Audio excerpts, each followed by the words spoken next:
Well guys, I'm out here on this gorgeous 40-degree day where everything's froze. Out here working on my truck. The one truck I got has been making a clunking noise. Or I guess you could say clunking noise. I thought maybe it was a rod, maybe it was an injector.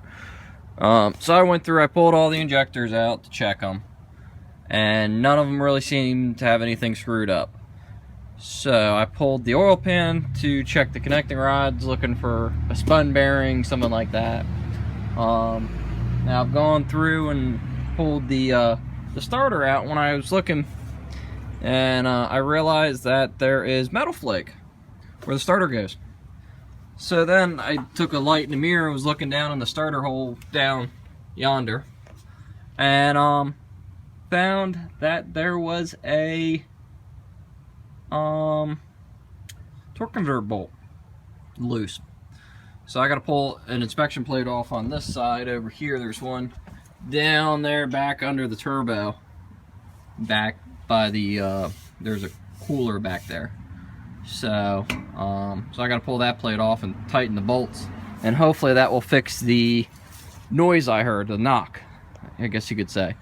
So but this is one of my beater trucks. So I got that truck, got this truck for pulling and towing.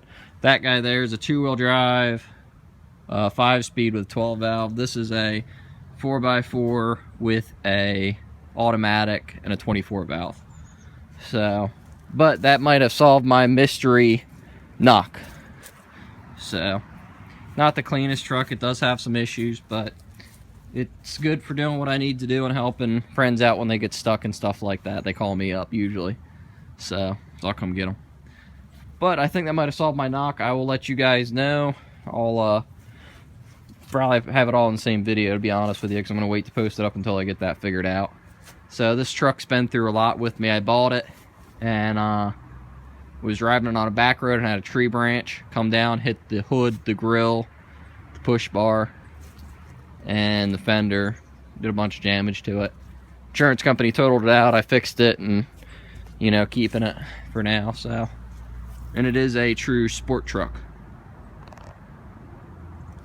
So anyway, I'll let you all know.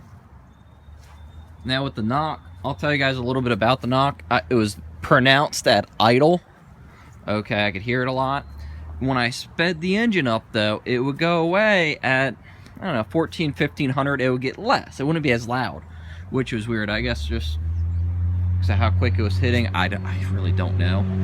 But it would more or less go away when I'm going down the road. So I didn't really worry about it too much, but it was getting to the point that it was getting worse at idle. But it was weird because it wasn't really getting worse, but it was. It was just getting a tiny bit louder. And I guess that's because the bolt's backing out more and it kept shaving and shaving and shaving more. So I'm going to go ahead and finish working on getting the rest of the stuff bolted back in from lifting the engine up to pull the oil pan. I'm going to get that done, and then I'm going to go get some gaskets for the injectors. I found my local Advanced Auto has the kit in stock. I ordered it online, so I got to use the coupon code, so I saved some money on that. But they have it in stock, so I can have it tonight, and I can put the injectors in it tomorrow. So maybe I can be driving this truck tomorrow afternoon. We'll see. Alright guys, as you can see, that bolt, I at least have just that one bolt. I might have more, but you can actually see where it's hitting on there, and you can see how far it's backed out. And that's what my noise has been. I thought it was an injector knock. A lot of people thought it was an injector knock. And I could see aluminum shavings where my starter goes when I pulled that out, because I was pulling, I want to check the you know, like I said, I pulled the oil pan. So, but you can see right there where it's hitting and rubbing. And that's probably what a lot of the knocks are. So